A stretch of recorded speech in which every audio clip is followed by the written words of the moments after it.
Hello everyone, Vinayak classes के YouTube channel पर मैं अमिता सिंह आप सभी का हार्दिक स्वागत करती हूँ। तो इसके पहले हम लोगों ने थॉर्नडाइक, स्किनर, पावलोव और क्लार्क लियोनार्ड हल पे जो है हम लोग प्रैक्टिस कर लिए हैं। आज हम लोग जो है कोहलर पे प्रैक्टिस करेंगे।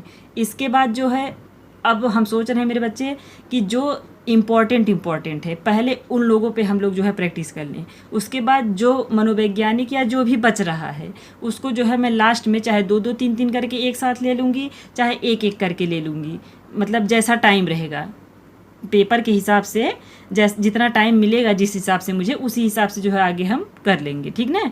इसके बाद मेरा जीन पियाजे पे आएगा। जीन पियाजे के लिए आप लोग तैयार रहिए क्योंकि वहाँ से 4 या 5 क्वेश्चन बनते हैं। जैसे वाइगोत्स्की हैं तो उनसे भी 4 या 5 क्वेश्चन बनते हैं, ठीक ना।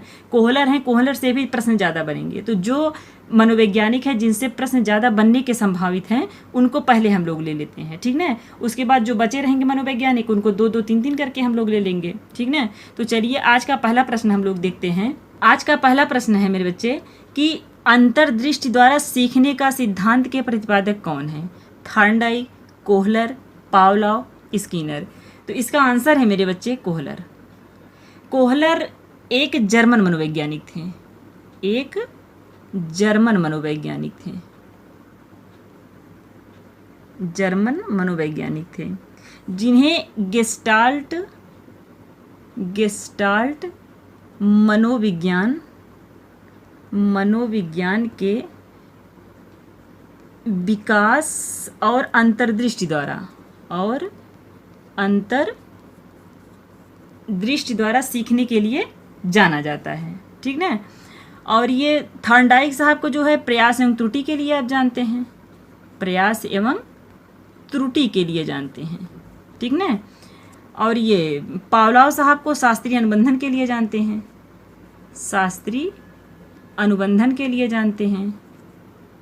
स्किनर साहब को क्रिया प्रसूत के लिए जानते हैं, क्रिया प्रसूत के लिए।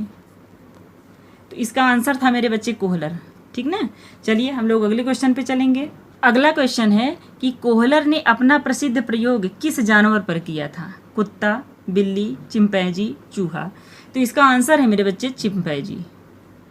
कुत्ते पे जो है कौन प्रयोग किया था? तो कुत्ते पे पावलोव साहब प्रयोग किए थे, पावलोव साहब। बिल्ली पे जो है ये थॉर्नडाइक साहब प्रयोग किए थे, थॉर्नडाइक। याद रखना मेरे बच्चे, 1 नंबर का प्रश्न पूछेगा जरूर आपसे, देख लेना। और ये चूहा जो है तो चूहे पे जो है स्किनर साहब प्रयोग किए थे, स्किनर साहब।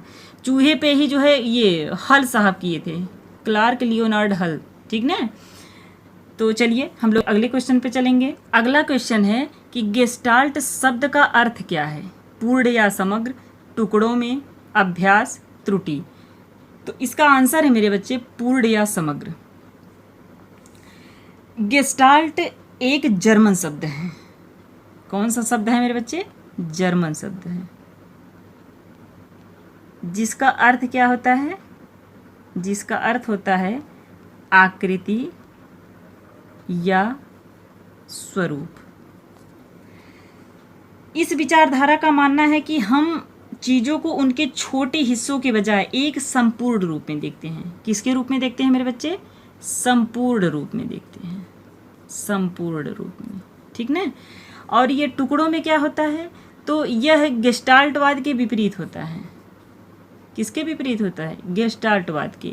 गेस्टाल्टवाद टुकड़ों में नहीं बल्कि समग्रता पर जोर देता है।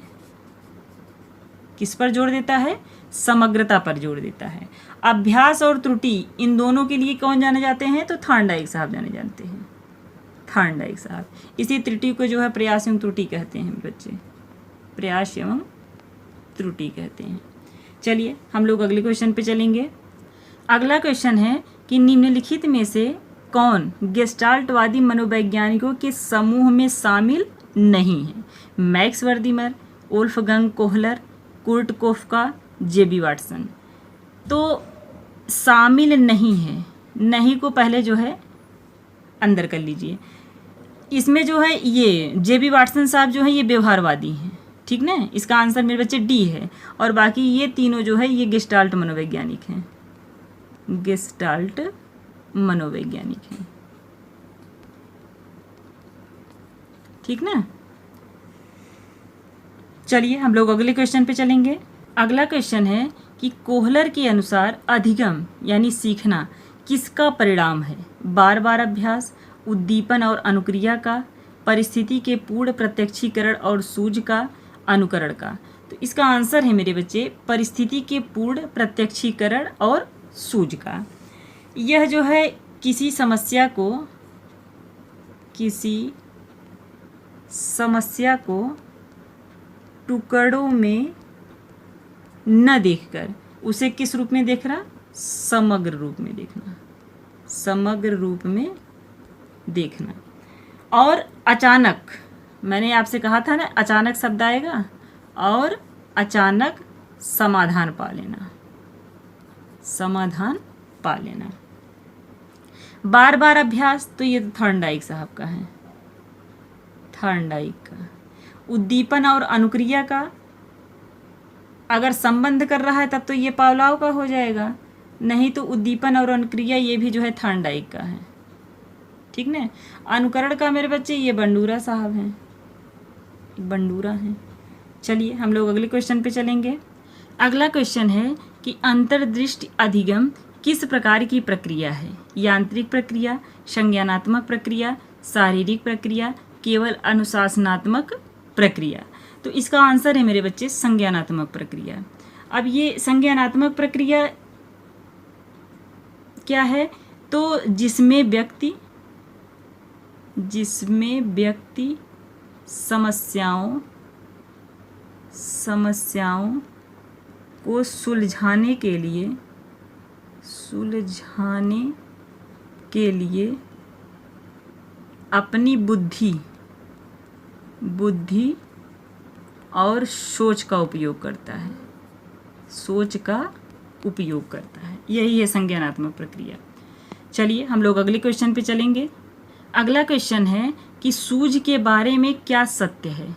यह धीरे धीरे आती है, यह अचानक उत्पन्न होती है, इसके लिए बुद्धि की आवश्यकता नहीं होती, यह केवल पशुओं में होती है। तो इसका आंसर है मेरे बच्चे कि यह अचानक उत्पन्न होती है। अचानक शब्द ध्यान देना।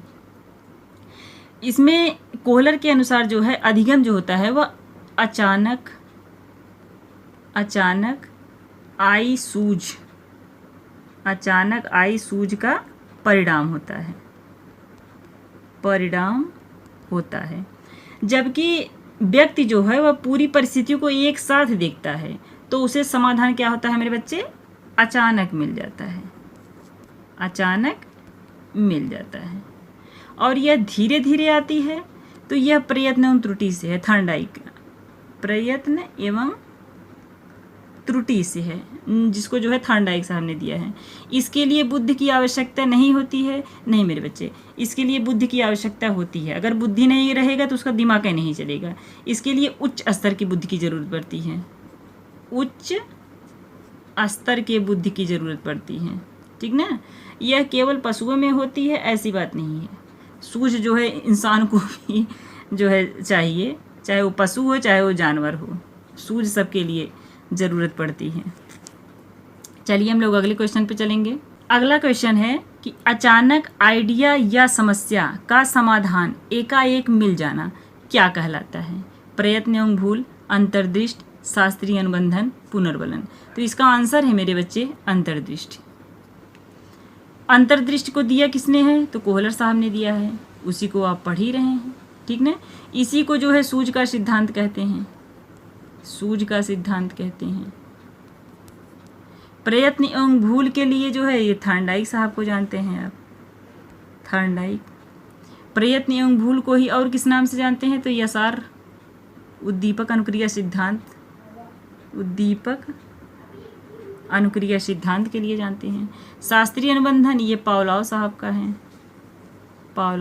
है, पुनर्बलन जो है ये स्कीनर का है, अभी ये पुनर्बलन का सिद्धांत दे देता तब ये हल्का हो जाता, ठीक ना। तो चलिए हम लोग अगले क्वेश्चन पे चलेंगे। अगला क्वेश्चन है कि कोहलर किस संप्रदाय यानी विचारधारा से संबंधित थे? व्यवहारवाद, संरचनावाद, गेस्टाल्टवाद, प्रयोजनवाद। तो इसका आंसर है मेरे बच्चे गेस्टाल्टवाद। ये व्यवहारवाद मतलब पहले गेस्टाल्टवादी जान लीजिए कौन कौन और हैं। तो जैसे हैं ये कोहलर हैं, वर्दीमर हैं, कोफका हैं, कुर्टलेविन हैं, ठीक ना, ये गेस्टाल्टवादी हैं। और व्यवहारवादी तो ये थॉर्नडाइक साहब हैं, थॉर्नडाइक हैं, स्किनर हैं, पावलॉव हैं, हल हैं, ठीक ना। और ये संरचनावाद के जो हैं, तो ये संरचनावाद के वास्तविक संस्थापक कौन है मेरे बच्चे? वुंट साहब हैं, वुंट। और ये प्रयोजनवाद के तो विलियम जेम्स हैं, विलियम जेम्स हैं, जॉन डीवी हैं, किलपैट्रिक हैं। किलपैट्रिक लिख लीजिए आप, किलपैट्रिक। मैं बोलती जाती हूँ, आप लोग जो है पूरा लिखते जाइए। और मेरे बच्चे वीडियो को एकदम शुरू से लेके अंत तक देखा करिए ध्यान से। अगर नोट्स बना ले रहे हैं तो अच्छी बात है, नहीं नोट्स बना रहे हैं तो बस सुनते जाइए। आप लगातार मेरा जो है 6, 7, 8 वीडियो आप देखते जाइए ना, आपको सब याद हो जाएगा। मैं जो कह रही हूँ ना, समझिए मेरी बात को आप, ठीक ना। चलिए, और ये नहीं कि अभी आप आजमा रहे हैं कि मैम कैसा पढ़ा रही हैं, चलिए देखते हैं, तो ऐसा काम मत करिए। आपको पढ़ाया जा रहा है, आप पढ़िए ध्यानपूर्वक, ठीक ना। चलिए हम लोग अगले क्वेश्चन पे चलेंगे। अगला क्वेश्चन है कि गेस्टाल्ट शब्द किस भाषा का है जिसका अर्थ पूर्ण या समग्र होता है? अंग्रेजी, जर्मन, फ्रेंच, लैटिन। तो इसका आंसर है मेरे बच्चे जर्मन। गेस्टाल्ट क्या है? एक जर्मन शब्द है, ठीक ना। चलिए हम लोग अगले क्वेश्चन पे चलेंगे। अगला क्वेश्चन है कि कोहलर के अनुसार सीखना क्या है? अभ्यास की प्रक्रिया, अनुकरण की प्रक्रिया, प्रत्यक्षीकरण और सूझ की प्रक्रिया, पुरस्कार और दंड की प्रक्रिया। तो इसका आंसर है मेरे बच्चे प्रत्यक्षीकरण और सूझ की प्रक्रिया। जब हम किसी समस्या के सभी हिस्सों को एक साथ देखते हैं, तो हमारे दिमाग में क्या होता है, अचानक एक सूझ पैदा होती है जिससे हम क्या करते हैं, सीख जाते हैं। ये प्रत्यक्षीकरण और सूझ की प्रक्रिया है। और अभ्यास की प्रक्रिया तो यह थॉर्नडाइक का विचार है, यह थॉर्नडाइक का विचार है कि बार बार अभ्यास से सीखना जो है संभव हो जाता है। बाकी अनुकरण की प्रक्रिया तो ये बंडूरा साहब हैं, ठीक ना। इसमें जो है क्या होता है कि जब हम दूसरों को देख के सीखते हैं, मतलब अनुकरण मतलब ही होता है मेरे बच्चे नकल करना, मतलब दूसरों को देख करके जो है सीखते हैं। पुरस्कार और दंड की प्रक्रिया तो ये स्किनर का क्रिया प्रसूत से है। और अगर थॉर्नडाइक को ले रहे हैं तो ये प्रभाव के नियम से है मेरे बच्चे, दोनों याद रखना। पुरस्कार और दंड जो है ये स्किनर के जो है क्रिया प्रसूत से है और थॉर्नडाइक के जो है प्रभाव के नियम से है। मतलब जो जैसा जो है प्रश्न पूछे आपसे और ऑप्शन में जो रहे उसी अकॉर्डिंग जो है आप आंसर पे जाएंगे, ठीक ना। चलिए हम लोग अगले क्वेश्चन पे चलेंगे। अगला क्वेश्चन है कि कोहलर निम्नलिखित में से किससे संबंधित हैं? अभिप्रेरणा का सिद्धांत, विकास का सिद्धांत, व्यक्तित्व का सिद्धांत, अधिगम सीखने का सिद्धांत। तो इसका आंसर है मेरे बच्चे अधिगम सीखने का सिद्धांत। गेस्टाल्टवादियों के अनुसार समझ के साथ सीखना। गेस्टाल्टवादी क्या कहते थे कि समझ के साथ सीखना है तो उसको समझना पड़ेगा, मतलब समझ के साथ सीखना। और ये अभिप्रेरणा का सिद्धांत जो है इसको दिया किसने है? इसको अब मैस्लो साहब ने दिया है, अब्राहम मैस्लो। लिखते जाएंगे, मैं बोल रही हूँ लिखते जाइए, एक नंबर का क्वेश्चन आपसे पूछेगा, मैं बता दे रही हूँ आपसे। और मैं आपसे ये भी कह रही हूँ मेरे बच्चे कि आप विश्वास नहीं कर रहे हैं ना हम लोगों के ऊपर। आप लोग जब पेपर दे के आना, फिर जो है अगर आपको चेक करना है तो एक वीडियो किसी का चला करके, माने विनायक क्लासेस पे जो क्लासेस चल रही हैं किसी का वीडियो आप चला करके चेक कर लेना कि प्रश्न उससे मिल रहा है आपको कि नहीं मिल रहा है, ठीक ना। इसलिए जो है किसी को आजमाइए मत मेरे बच्चे, ध्यान से पढ़िए आप। बस मैं इतने कहूँगी, बस और कुछ नहीं बोलूँगी इसके आगे। और विकास का सिद्धांत किसने दिया है? तो इसको चार्ल्स डार्विन ने दिया है। व्यक्तित्व का सिद्धांत जो है ये किसी एक ने नहीं बल्कि कई मनोवैज्ञानिकों ने जो है अलग अलग दृष्टिकोणों से दिया है, जिसमें इसमें देखिए मनोविश्लेषण, इस व्यक्तित्व के सिद्धांत में मनोविश्लेषण का सिद्धांत जो है, मनोविश्लेषण का सिद्धांत जो है किसने दिया है? तो ये फ्रायड साहब ने दिया है, ठीक ना। और ये विशेषक सिद्धांत क्या है, तो इसको रेमंड कैटल ने दिया है। विशेषक सिद्धांत, विशेषक सिद्धांत इसको किसने दिया है, तो कैटल साहब ने दिया है, कैटल, रेमंड कैटल। और ये व्यक्तित्व का जैविक सिद्धांत किसने दिया है, तो हंस आइजेक ने दिया है, हंस आइजेक। बाकी सामाजिक अधिगम के लिए तो बंडूरा साहब को आप जान ही रहे हैं। और ये जो शरीर प्रकार सिद्धांत तो होता है, जिसको सेल्डन ने दिया है, ये पूछता है शरीर प्रकार सिद्धांत सेल्डन साहब का, ये आपसे क्वेश्चन में पूछेगा। चलिए हम लोग अगले क्वेश्चन पे चलेंगे। अगला क्वेश्चन है कि गेस्टाल्ट मनोविज्ञान की आधारशिला किसने रखी थी, Max Wertheimer, B F Skinner, Jean पियाजे, इवान पावलोव। तो इसका आंसर है मेरे बच्चे मैक्स वर्दीमर। इसमें मैक्स वर्दीमर जो है ये गेस्टाल्ट मनोविज्ञान की आधारशिला की नींव रखी थी, और कोहलर जो है इनके सह संस्थापक थे, यानी इनके साथी थे, जो कि सब लोग मिल के जो है ये गेस्टाल्ट मनोविज्ञान का जो है नींव रखे थे, ठीक ना। लेकिन मेन इसमें जो है वर्दीमर साहब हैं। बाकी स्किनर को आप जान ही रहे हैं क्रिया प्रसूत के लिए, किसके लिए जान रहे हैं, क्रिया प्रसूत के लिए। ये मत सोचो कि मैम बार बार एक ही चीज़ बता रही हैं मेरे बच्चे, यही एक एक नंबर का प्रश्न आपको टकराएगा, फिर आप जो है हम लोगों से मिलना, ठीक ना। इसलिए जितना आपको बताया जा रहा है बस सुनते जाइए, अगर नोट्स बना ले रहे हैं तो अच्छी बात है, नहीं तो बस सुनते जाइए मेरे बच्चे। जीन पियाजे को जो है संज्ञानात्मक के लिए जाना जाता है, संज्ञानात्मक के लिए। बाकी इवान पावलोव को जो है ये शास्त्रीय अनुबंधन के लिए जाना जाता है, शास्त्रीय अनुबंधन के लिए जाना जाता है। चलिए हम लोग अगले क्वेश्चन पे चलेंगे। अगला क्वेश्चन है कि कोहलर के अनुसार अंतर्दृष्टि द्वारा सीखने के लिए क्या आवश्यक है, रटना, पूर्ण परिस्थिति का प्रत्यक्षीकरण, बार बार प्रयास करना, अनुकरण करना। तो इसका आंसर है मेरे बच्चे पूर्ण परिस्थिति का प्रत्यक्षीकरण, यानी किसी स्थिति को टुकड़ों में न देखकर एक पूरी तस्वीर के रूप में देखना।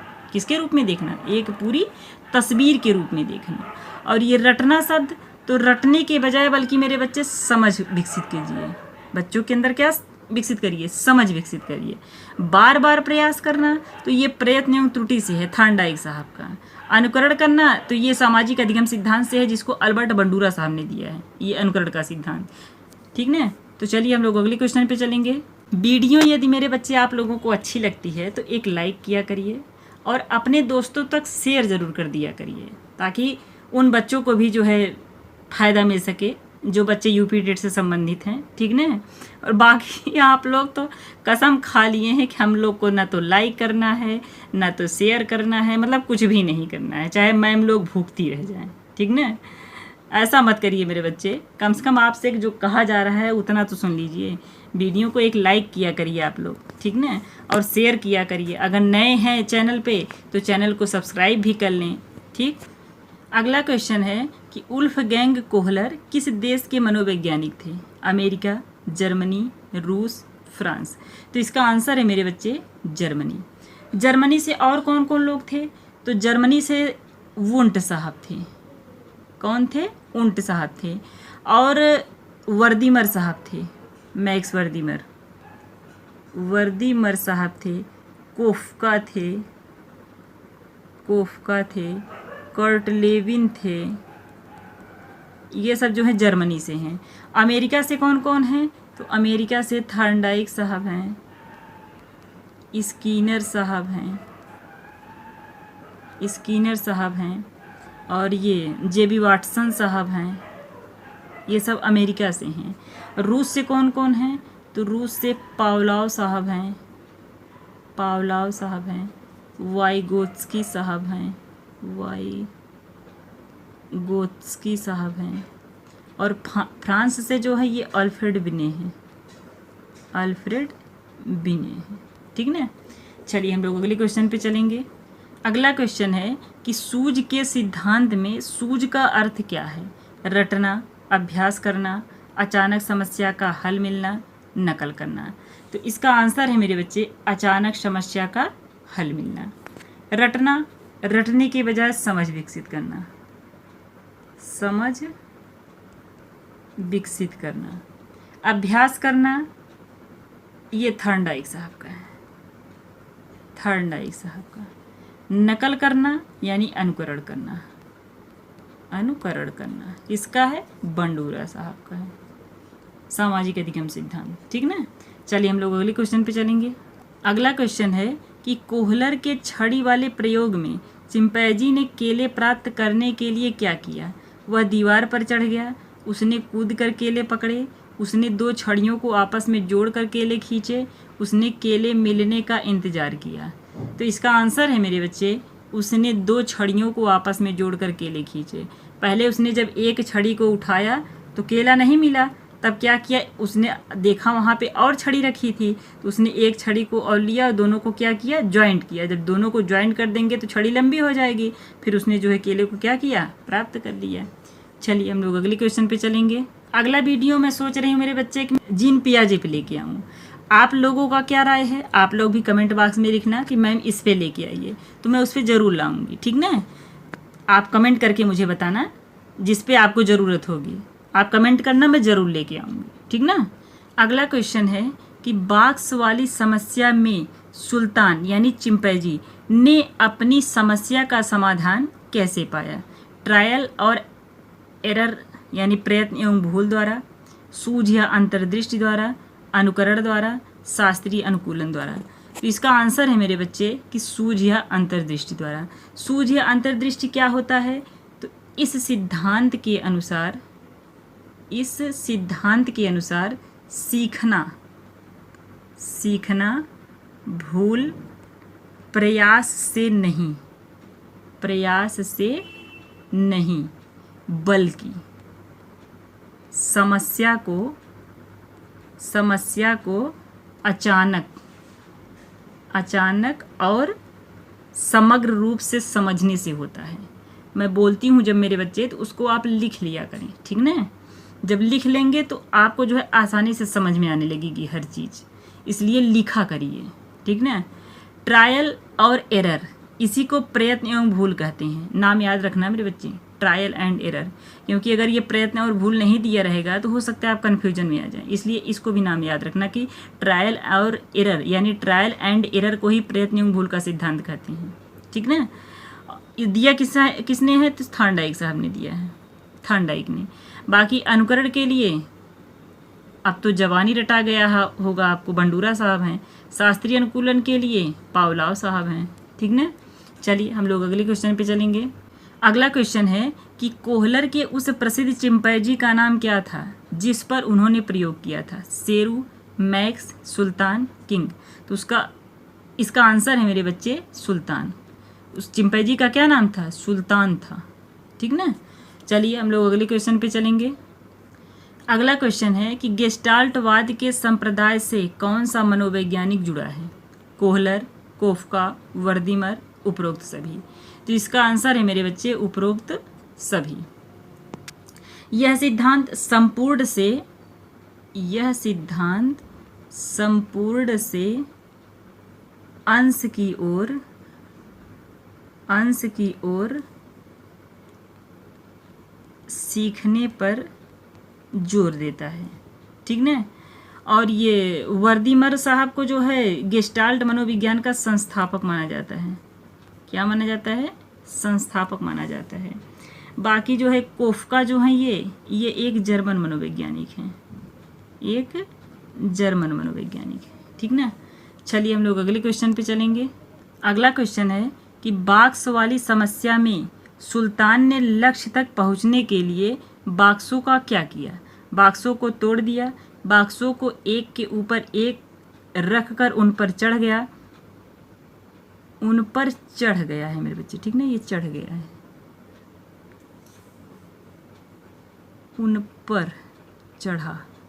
बॉक्स के अंदर छिप गया, बॉक्सों को फेंक दिया। नहीं, इसका आंसर है मेरे बच्चे बॉक्सों को एक के ऊपर एक रखकर उन पर चढ़ गया।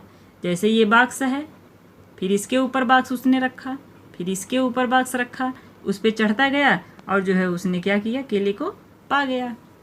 चलिए हम लोग अगले क्वेश्चन पे चलेंगे। अगला क्वेश्चन है कि सुल्तान नाम के चिंपैंजी पर प्रयोग किस मनोवैज्ञानिक ने किया था? Thorndike, Skinner, Wolfgang Kohler, Pavlov. तो इसका आंसर है मेरे बच्चे कोहलर साहब। सुल्तान नामक चिंपैंजी पर किसने जो है प्रयोग किया था? तो कोहलर साहब प्रयोग किए थे। थॉर्नडाइक के लिए बिल्ली आप जान ही रहे हैं। थॉर्नडाइक साहब जो है किस पे प्रयोग किए थे? बिल्ली पे किए थे। स्किनर साहब जो है ये चूहे पर किए थे, चूहे और कबूतर दोनों पर, कबूतर पर भी किए थे। और पावलाव साहब जो हैं वो कुत्ते पर किए थे। ठीक ना? चलिए हम लोग अगले क्वेश्चन पे चलेंगे। अगला क्वेश्चन है कि कोहलर का अंतर्दृष्टि सिद्धांत सीखने के किस संप्रदाय से संबंधित है? व्यवहारवाद, गेस्टाल्टवाद, रचनावाद, मनोविश्लेषणवाद। तो इसका आंसर है मेरे बच्चे गेस्टाल्टवाद। गेस्टाल्टवाद के लिए और कौन कौन लोग जाने जाते हैं? तो जैसे कोहलर एक हो गए और एक वर्दीमर साहब हो गए, वर्दीमर साहब हो गए। इसके बाद कोफका हो गए, कोफका। कर्ट लेविन हो गए, कर्ट लेविन हो गए। इसके बाद व्यवहारवाद के लिए थॉर्नडाइक हो गए, थॉर्नडाइक हो गए। पावलाव हो गए, स्किनर हो गए, हल हो गए। ये सब व्यवहारवादी हैं। और ये रचनावादी कौन कौन हैं? तो जीन पियाजे साहब हैं, जीन पियाजे हैं, वाइगोत्स्की हैं, वाइगोत्स्की हैं, जेरोम ब्रूनर हैं। ठीक ना? और ये मनोविश्लेषण तो ये फ्रायड साहब हैं। सबको लिखते जाइए, मैं बोलती जा रही हूँ, आप लोग लिखते जाइए, कुछ आप लोग भी किया करें मेरे बच्चे। चलिए, इसका तो बता ही दिया मैंने ना गेस्टाल्टवाद। चलिए अगले क्वेश्चन पे चलेंगे हम लोग। अगला क्वेश्चन है कि कोहलर के प्रयोग के अनुसार अंतर्दृष्टि कैसे उत्पन्न होती है? धीरे धीरे अभ्यास से, अचानक संपूर्ण स्थिति समझने से, रटने से, दंड के भय से। तो इसका आंसर है मेरे बच्चे कि अचानक संपूर्ण स्थिति समझने से। धीरे धीरे अभ्यास से तो वही है थॉर्नडाइक साहब का। किससे है? धीरे धीरे अभ्यास से, यानी इसे प्रयत्न एवं त्रुटि से कर लीजिए, चाहे अभ्यास के नियम से कर लीजिए, वैसे प्रयत्न एवं त्रुटि के सिद्धांत से है। रटने के बजाय मेरे बच्चे जो है समझ उसके अंदर विकसित कर लीजिए। किसके? बच्चों के अंदर। रटने के बजाय उनको जो है समझ उनके अंदर विकसित करिए कि वो हर चीज़ समझें। दंड के भय से तो ये क्रिया प्रसूत से है। स्किनर के क्रिया प्रसूत से पुरस्कार और दंड है ना, तो वही चीज़ है। चलिए हम लोग अगले क्वेश्चन पे चलेंगे। अगला क्वेश्चन है कि अंतर्दृष्टि द्वारा सीखने के चरणों का सही क्रम क्या है? अवलोकन, असफलता, सूझ, सफलता। सफलता, अवलोकन, सूझ, असफलता। अभ्यास, त्रुटि, सफलता, सूझ। सूझ, अवलोकन, असफलता, सफलता। तो इसका आंसर है मेरे बच्चे ए, अवलोकन, असफलता, सूझ, सफलता। अवलोकन क्या है मेरे बच्चे? तो आप जो है पहले समस्या को क्या करते हैं? देखते हैं, समस्या को देखते हैं। फिर असफलता आपका क्या है? कि कोशिश करने पर हार जाते हैं। पहले आप जो है हारते हैं, कोई कार्य करने जाते हैं पहले आप हारते हैं। किसमें? अंतर्दृष्टि में। इसके बाद क्या है? सूझ। फिर क्या होता है? अचानक आपके दिमाग की बत्ती क्या होती है? जलती है, आपके अंदर सूझ आता है। अचानक दिमाग आपका घूमता है, कर ऐसे नहीं ऐसे करेंगे तो ये चीज़ हो जाएगा। वही है, आपके अंदर क्या होती है? आपका सूझ जो है जागृत होता है, यानी अचानक दिमाग की बत्ती जो है क्या होती है? जलती है। और ये सफलता क्या है? कि अंत में आप जीत जाते हैं। जब सूझ आपके अंदर आ गया तो आप उस कार्य को जो है तुरंत कर लेते हैं, वही चीज़ है सफलता। तो इसका आंसर क्या है मेरे बच्चे? ए, अवलोकन, असफलता, सूझ, सफलता। ठीक ना? चलिए हम लोग अगले क्वेश्चन पे चलेंगे। अगला क्वेश्चन है कि गेस्टाल्ट शब्द का अर्थ क्या है? खंडों में, पूर्ण रूप या समग्र, व्यवहार, अंतर्मन। तो इसका आंसर है मेरे बच्चे कि पूर्ण रूप या समग्र। गेस्टाल्ट एक जर्मन शब्द है। कौन सा शब्द है मेरे बच्चे? जर्मन शब्द है, जिसका अर्थ होता है आकृति, रूप या पूर्णता। मनोविज्ञान में गेस्टाल्ट सिद्धांत का मुख्य विचार क्या है? कि पूरा अपने हिस्सों के योग से अलग और बड़ा होता है। ठीक ना? जैसे आप समझिए कि हम जो है किसी चेहरे को देखते हैं तो उसे केवल आँख, नाक और मुंह के समूह के रूप में नहीं, बल्कि एक संपूर्ण चेहरे के रूप में उसे पहचानते हैं। ठीक ना? चलिए हम लोग अगले क्वेश्चन पे चलेंगे। अगला क्वेश्चन है कि कोहलर का यह प्रयोग सिद्ध करता है कि सीखना केवल एक यांत्रिक प्रक्रिया नहीं बल्कि एक डैश डैश प्रक्रिया है, शारीरिक, संवेगात्मक, संज्ञानात्मक, सामाजिक। तो इसका आंसर है मेरे बच्चे संज्ञानात्मक। संज्ञानात्मक क्या है? तो कोहलर के अनुसार व्यक्ति अपनी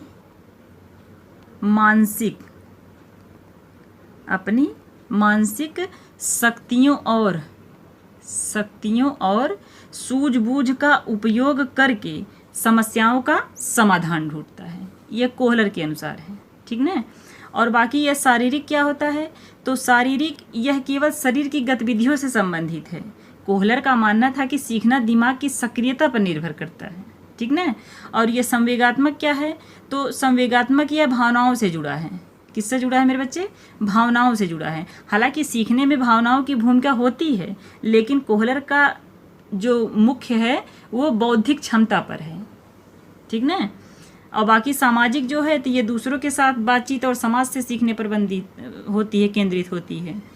चलिए हम लोग अगले क्वेश्चन पे चलेंगे। अगला क्वेश्चन है कि गेस्टाल्ट मनोविज्ञान के अनुसार किसी समस्या का समाधान अचानक प्राप्त होना क्या कहलाता है? प्रयत्न और भूल, अंतर्दृष्टि, सूझ, अनुबंधन, सुदृढ़ीकरण।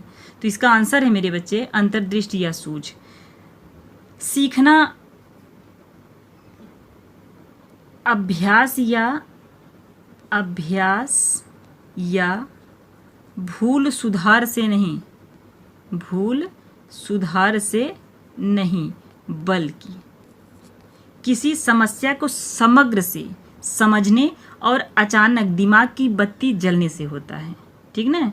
बाकी प्रयत्न और भूल के लिए तो ये थॉर्नडाइक साहब को आप जानते हैं, अनुबंधन के लिए पावलोव साहब को जानते हैं, और अनुबंधन के लिए स्किनर को भी जान सकते हैं क्योंकि क्रिया प्रसूत अनुबंधन जो है वो स्किनर साहब का है। बाकी अनुबंधन से पावलोव साहब को भी आप जानेंगे। सुदृढ़ीकरण का मतलब होता है मेरे बच्चे पुनर्बलन। तो पुनर्बलन के लिए किसको आप जानते हैं? स्किनर साहब को जानते हैं। बाकी पुनर्बलन के सिद्धांत के लिए आप हल को जानते हैं। सब एक एक पॉइंट नोट करना, ठीक ना। चलिए हम लोग अगले क्वेश्चन पे चल रहे हैं। अगला क्वेश्चन है कि कोहलर के सुल्तान नामक चिंपैंजी पर किए गए प्रयोग यह दर्शाते हैं कि अधिगम कैसा होता है? यांत्रिक, आकस्मिक, क्रमिक, केवल रटने पर आधारित। तो इसका आंसर है मेरे बच्चे आकस्मिक। कोहलर के अनुसार सीखना कोई यांत्रिक प्रक्रिया नहीं है बल्कि यह आकस्मिक होती है। कैसी होती है? आकस्मिक होती है। जब प्राणी के सामने कोई समस्या आती है तो वह अचानक से उसका समाधान खोज लेता है, जिसे क्या कहते हैं? आहा अनुभव भी कहा जाता है। आपसे प्रश्न करेगा कि आहा अनुभव किसे कहते हैं? आहा अनुभव किसे कहा जाता है? तो इसी आकस्मिक यानी सूझ के सिद्धांत को कहा जाता है आहा अनुभव। बाकी यांत्रिक होता है कि जब कोई व्यक्ति किसी काम को अपनी बुद्धि लगाए बिना केवल नियमों या आदत के अनुसार करता है तो उसे यांत्रिक ढंग से काम करना कहते हैं। मतलब नियम और आदत पे करता है, सोच समझ के नहीं करेगा वो। जैसे रट्टा मारा रहेगा उसे यांत्रिक कहते हैं। इसे मशीन द्वारा, यांत्रिक मतलब मशीनें समझ लीजिए। बाकी ये जो क्रमिक है तो क्रमिक शब्द क्रम से बना है, जिसका मतलब होता है कि एक के बाद एक। जैसे आप समझिए कि शून्य से लेकर उच्च स्तर तक की पढ़ाई क्या होती है? क्रमिक होती है, क्योंकि आप एक कक्षा उत्तीर्ण करके ही अगली कक्षा में जाते हैं। जैसे क्लास 1 में गए, फिर क्लास 2 में गए, फिर क्लास 3 में गए, क्लास 4 में गए, तो ये क्रमिक तो हुआ, ठीक ना। और इसका आंसर है मेरे बच्चे आकस्मिक। चलिए हम लोग अगले क्वेश्चन पे चलेंगे। अगला क्वेश्चन है कि अंतर्दृष्टि सिद्धांत के अनुसार अधिगम प्रक्रिया में पूर्व अनुभवों का क्या महत्व है। इनका कोई महत्व नहीं है, ये सूझ उत्पन्न करने में सहायक होते हैं, ये केवल भ्रम पैदा करते हैं, ये अधिगम की गति को धीमा करते हैं। तो इसका आंसर है मेरे बच्चे कि ये सूझ उत्पन्न करने में सहायक होते हैं, ठीक ना। चलिए हम लोग अगले क्वेश्चन पे चलेंगे। अगला क्वेश्चन है कि अधिगम का वह प्रकार जिसमें व्यक्ति समस्या के विभिन्न भागों के बीच संबंध देख पाता है और क्षेत्र का पुनर्गठन करता है, क्या कहलाता है। शास्त्रीय अनुबंधन, क्रिया प्रसूत अनुबंधन, सूझ का सिद्धांत, सामाजिक अधिगम। तो इस प्रश्न का मतलब पहले समझिए मेरे बच्चे। अधिगम का वह प्रकार जिसमें, यानी उस सीखने के तरीकों को क्या कहते हैं जिसमें एक इंसान किसी समस्या को टुकड़ों में देखने के बजाय उसके अलग अलग हिस्सों के बीच के संबंध को अचानक समझ पाता है। यही कह रहा है ना कि व्यक्ति समस्या के विभिन्न भागों के बीच संबंध देख पाता है। और ये क्षेत्र का पुनर्गठन करता है, क्या कहलाता है। तो क्षेत्र का पुनर्गठन इसलिए कहा जाता है कि क्योंकि सीखने वाला अपने दिमाग में समस्या के पूरे ढांचे को नए तरीके से व्यवस्थित करता है जिससे उसे अचानक समाधान मिल जाता है। यही है क्षेत्र का पुनर्गठन, ठीक ना। तो इसका आंसर है मेरे बच्चे सूझ का सिद्धांत।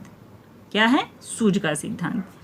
और ये शास्त्रीय अनुबंधन के लिए किसको आप जानते हैं, तो पावलोव साहब को जानते हैं, पावलोव साहब। क्रिया प्रसूत के लिए स्किनर साहब को जानते हैं, स्किनर साहब को। इसी क्रिया प्रसूत को मेरे बच्चे सक्रिय अनुबंधन के नाम से भी जानते हैं, ठीक ना। और इसको अनुक्रिया उद्दीपक सिद्धांत भी कहा जाता है, क्रिया प्रसूतों को समझ लीजिए। बाकी सामाजिक अधिगम के लिए तो अल्बर्ट बंडूरा साहब को जानते हैं, अल्बर्ट बंडूरा साहब को जानते हैं, ठीक ना। चलिए हम लोग अगले क्वेश्चन पे चलेंगे। अगला क्वेश्चन है कि सूझ द्वारा सीखने के लिए सबसे आवश्यक तत्व क्या है। बुद्धि, रटना, बार बार अभ्यास, पुरस्कार। तो इसका आंसर है मेरे बच्चे बुद्धि। अधिक बुद्धिमान व्यक्ति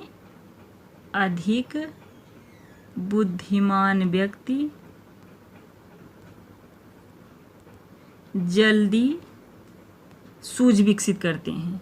आप लोग ध्यान दीजिए, जो बच्चा थोड़ा तेज होता है उसके अंदर सूझ बहुत जल्दी आती है, मतलब उसका दिमाग बहुत तेज चलता है, ठीक ना। बाकी ये रटने के बजाय जो है मेरे बच्चे समझ को विकसित करिए, समझ विकसित करिए। बार बार अभ्यास ये प्रयत्न एवं त्रुटि से है, जिसको थॉर्नडाइक साहब ने दिया है। पुरस्कार शब्द ये जो है स्किनर का है, स्किनर के क्रिया प्रसूत से है पुरस्कार, ठीक ना। चलिए हम लोग अगले क्वेश्चन पे चलेंगे। अगला क्वेश्चन है कि समग्रता का प्रत्यक्षीकरण किस सिद्धांत की मुख्य विशेषता है। क्रिया प्रसूत अनुबंधन, शास्त्रीय अनुबंधन, अंतर्दृष्टि का सिद्धांत, प्रयत्न एवं भूल का सिद्धांत। तो इसका आंसर है मेरे बच्चे अंतर्दृष्टि का सिद्धांत। अंतर्दृष्टि का सिद्धांत क्या कहता है, तो इसमें व्यक्ति धीरे धीरे कोशिश करके नहीं सीखता, बल्कि उसे अचानक से आइडिया आता है। कैसे आइडिया आता है, अचानक से, ठीक ना। इसी को मेरे बच्चे आहा अनुभव भी कहता है, आहा अनुभव भी कहते हैं। प्रश्न आपसे करेगा कि आहा अनुभव किसे कहते हैं, किसी अंतर्दृष्टि सिद्धांत को ही कहते हैं। बाकी जो है ये शास्त्रीय अनुबंधन के लिए, तो शास्त्रीय अनुबंधन को ही साहचर्य का सिद्धांत भी कहते हैं मेरे बच्चे, साहचर्य का सिद्धांत भी कहते हैं। इसी को संबद्ध प्रतिक्रिया सिद्धांत भी कहते हैं, संबंध प्रतिक्रिया सिद्धांत भी कहते हैं। इसी शास्त्रीय अनुबंधन को अनुकूलित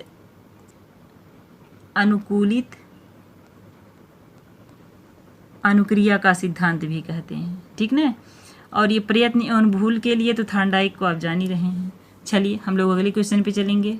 अगला क्वेश्चन है कि ग्रेहम वॉल्स के अनुसार सृजनात्मक चिंतन का प्रथम चरण कौन सा है। उद्भवन, तैयारी या आयोजन, प्रबोधन, प्रमाणीकरण।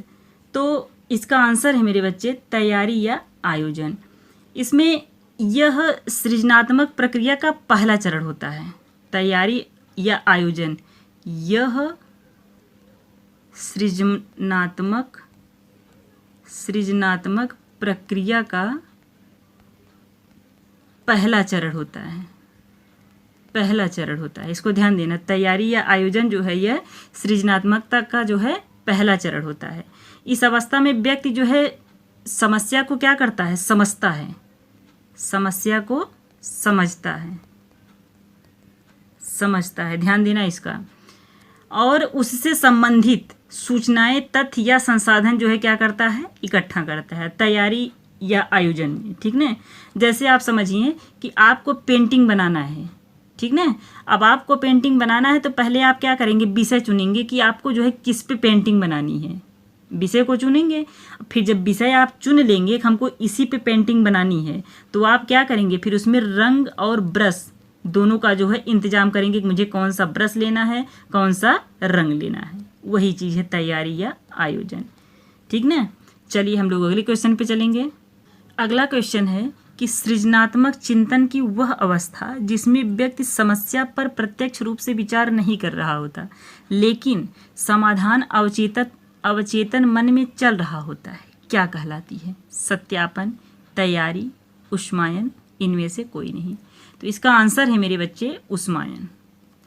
उष्मायन को ही उद्भवन कहते हैं, ध्यान देना। उष्मायन को ही क्या कहते हैं, उद्भवन भी कहते हैं। और यह दूसरा चरण होता है, दूसरा चरण होता है, ठीक ना। इसमें क्या होता है, इसी को प्रसुप्ति काल भी कहते हैं। प्रसुप्ति काल, 3 नाम याद रखना, प्रसुप्ति काल, उष्मायन, इसी को जो है उद्भवन कहते हैं, इसी को प्रसुप्ति काल कहते हैं। और ये चरण कौन सा है मेरे बच्चे, तो ये दूसरा चरण है, ठीक ना। इस चरण में क्या होता है कि व्यक्ति जो है सचेत रूप से समस्या पर विचार करना बंद कर देता है, लेकिन उसका अवचेतन मन उस पर काम करता रहता है, ठीक ना। यह एक मानसिक विश्राम की स्थिति होती है। समस्या का समाधान न मिलने पर उसे छोड़कर टहलने जाना या सो जाना या कुछ और करना। जैसे आप समझिए मेरी बात को कि आप कोई कार्य कर रहे हैं, ठीक ना, और आपका वह कार्य जो है फंस गया। फंसने का मतलब ये है कि आप जो है उसको हल नहीं कर पा रहे हैं, आपका दिमाग जो है यहीं रुक गया है। तो आप क्या करते हैं, उस पे लगातार काम नहीं करते हैं, उसको वहीं छोड़ते हैं, छोड़ के फिर दूसरा काम करने चल जाते हैं, चाहे आराम करने चले जाएं, चाहे घूमने चले जाएं, चाहे कुछ भी करने आप चले जाएं, ठीक ना, इसको छोड़ देते हैं। लेकिन ये जो आपका डिस्टर्बेंस हुआ है, जो रुका है कार्य, ये आपके दिमाग में चल रहा होगा कि ये ऐसे हुआ, ऐसे हुआ, ऐसे हुआ, ठीक ना, ये मेरा काम रुका है। वही चीज़ है ये उष्मायन। इसी को उद्भवन या प्रसुप्ति काल या ये दूसरा चरण है, ठीक ना। इसमें काम रुका रहता है, काम पूरा नहीं होता है, लेकिन आपके दिमाग में जो है वह चल रहा होता है। चलिए हम लोग अगले क्वेश्चन पे चलेंगे। अगला क्वेश्चन है कि आहा क्षण का संबंध सूझ के किस चरण से है। तैयारी, उष्मायन, सूझ प्रबोधन, सत्यापन या प्रमाणीकरण। तो इसका आंसर है मेरे बच्चे सूझ या प्रबोधन। इसमें क्या होता है कि इसी सूझ को जो है प्रबोधन भी कहते हैं, इसी को प्रकाशन भी कहते हैं, प्रकाशन भी कहते हैं, इसी को आहाक्षण भी कहते हैं। यानी सूझ भी कहते हैं, प्रबोधन भी कहते हैं, प्रकाशन भी कहते हैं, आहाक्षण भी कहते हैं। और यह तीसरा चरण होता है, याद रखना, यह तीसरा चरण होता है। पहला तैयारी, दूसरा उष्मायन, तीसरा सूझ या प्रबोधन होता है। इसमें क्या होता है कि अचानक से समस्या का समाधान दिमाग में जो है बिजली की तरह चमकता है, ठीक ना। लंबे समय से चल रही मानसिक कसमकस अचानक एक स्पष्ट विचार में बदल जाती है। इसी में सूझ उत्पन्न हो जाता है कि हमको ऐसे नहीं ऐसे करना। जिस काम को आप जो है छोड़ दिए थे, जो आपके दिमाग में चल रहा था, फिर अचानक आपके अंदर जो है सूझ इसी में उत्पन्न होती है, ठीक ना। ये आपका तीसरा चरण होता है। चलिए हम लोग अगले क्वेश्चन पे चलेंगे। अगला क्वेश्चन है कि किसी समस्या का समाधान प्राप्त होने के बाद उसकी जांच करना कि वह सही है या नहीं, क्या कहलाता है। तैयारी, उष्मायन, अंतर्दृष्टि, सत्यापन। तो इसका आंसर है मेरे बच्चे सत्यापन। इसी को प्रमाणीकृत भी कहते हैं, प्रमाणीकरण भी कहते हैं, इसी को वेरिफिकेशन भी कहते हैं, वेरिफिकेशन भी कहते हैं। 3 नाम इसका भी याद रखना, सत्यापन, प्रमाणीकरण, वेरिफिकेशन। और यह चौथा और अंतिम चरण है, चौथा और अंतिम चरण है, ठीक ना। इसमें क्या होता है कि इस चरण में आए हुए नए विचार या समाधान की जांच की जाती है। इसमें दिया है ना कि जांच करना, जांच की जाती है कि वह कितना व्यवहारिक और सही है। यदि समाधान में कोई कमी होती है तो उसमें सुधार किया जाता है। जो समाधान मिला है उसे लागू करके देखना कि वह काम कर रहा है या नहीं कर रहा है।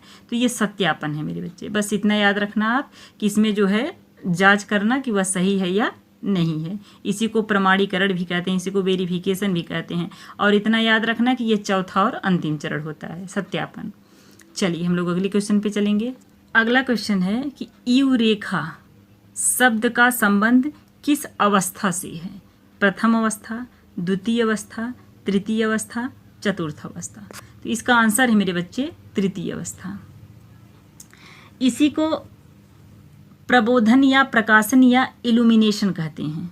तृतीय अवस्था को ही क्या क्या कहते हैं? प्रबोधन, प्रकाशन, या इसी को सूझभित कहते थे, तृतीय अवस्था को सूझ। और इसी को जो है आहा अनुभव भी कहते हैं, आहा अनुभव भी कहते थे। इसमें क्या होता था कि इसमें अचानक से समस्या का समाधान दिमाग में बिजली की तरह चमकता था, ठीक ना। जो लंबे समय से चल रही मानसिक कसमकस यानी अचानक एक स्पष्ट विचार में बदल जाती है, ठीक ना। जो अचानक से किसी भूली हुई बात का याद आ जाना या समस्या का हल निकलना, इसी तीसरी अवस्था में समस्या का हल निकलता है। समस्या का हल यानी सूझ या अंतर्दृष्टि, यही है तृतीय अवस्था, ठीक ना, जिसी को प्रबोधन या प्रकाशन कहते हैं। याद रखना यूरेका इसी से संबंधित है। चलिए हम लोग अगले क्वेश्चन पे चलेंगे। अगला क्वेश्चन है कि सूझ के चरणों का सही मनोवैज्ञानिक क्रम क्या है? तैयारी, उष्मायन, प्रबोधन, सत्यापन। उष्मायन, तैयारी, सत्यापन, प्रबोधन। तैयारी, प्रबोधन, उष्मायन, सत्यापन। सत्यापन, तैयारी, उष्मायन, प्रबोधन। तो इसका आंसर है मेरे बच्चे ए, तैयारी, उष्मायन, प्रबोधन, सत्यापन। इस प्रश्न को ध्यान देना, IMP लगा लेना, क्योंकि ये प्रश्न पूछेगा आपसे ज़रूर।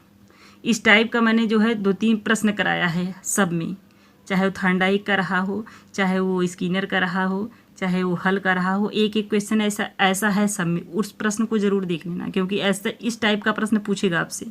तो इसका है मेरे बच्चे ए, पहले तैयारी फिर उष्मायन, ये प्रथम है, प्रथम चरण, ये द्वितीय चरण, ये तृतीय चरण, ये फोर्थ चरण, ठीक ना।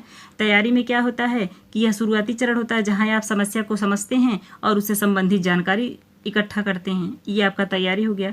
उष्मायन जो है इसमें आप सक्रिय रूप से सोचना बंद कर देते हैं और उसे अपने अवचेतन मन पर छोड़ देते हैं। जो समस्या आपकी बझी रहती है, फंसी रहती है, इसी उष्मायन में रहती है। फिर अचानक आपके दिमाग में जब सूझ उत्पन्न होता है तो उसी को प्रबोधन कहते हैं। अचानक यहाँ आपका दिमाग खुल जाता है, ठीक ना। और अंत में जो है सत्यापन, जो है आप सूझ के द्वारा जो है इसको प्राप्त कर लेते हैं, जो कि सत्यापन होता है, व्यवहारिक सही है या गलत, इसमें आपको पता चल जाता है। यही है इसका जो है ये याद रखना कि पहले तैयारी होता है, फिर उष्मायन होता है, फिर प्रबोधन होता है, फिर सत्यापन होता है, ठीक ना। चलिए हम लोग अगले क्वेश्चन पे चलेंगे। अगला क्वेश्चन है कि अंतर्दृष्टि द्वारा सीखने के सिद्धांत में बुद्धि की क्या भूमिका है? बुद्धि का सूझ से कोई संबंध नहीं है। उच्च बुद्धि वाले व्यक्तियों में सूझ जल्दी विकसित होती है। मंदबुद्धि बालक सूझ द्वारा अधिक सीखते हैं। सूझ केवल पशुओं में होती है, मनुष्यों में नहीं। तो इसका आंसर है मेरे बच्चे कि उच्च बुद्धि वाले व्यक्तियों में सूझ जल्दी विकसित होती है, ठीक ना। इसमें अंतर्दृष्टि का जो है सीधा संबंध व्यक्ति की बुद्धि से होता है। बुद्धि जितनी अधिक होगी व्यक्ति उतनी ही जल्दी समस्या को समझ पाएगा। ये बी वाला आंसर है। बाकी बुद्धि का सूझ से कोई संबंध नहीं है, तो ये गलत है मेरे बच्चे। सूझ का अंतर्दृष्टि पूरी तरह से जो है क्या होता है, संज्ञानात्मक क्षमताओं पर निर्भर करती है, ठीक है। और बाकी मंदबुद्धि बालक सूझ द्वारा अधिक सीखते हैं, नहीं, यह भी गलत है। मंदबुद्धि बालकों में तार्किक चिंतन और समस्या समाधान की क्षमता जो है क्या होती है, कम होती है, ठीक ना। सूझ केवल पशुओं में होती है, मनुष्यों में नहीं, यह भी गलत है मेरे बच्चे।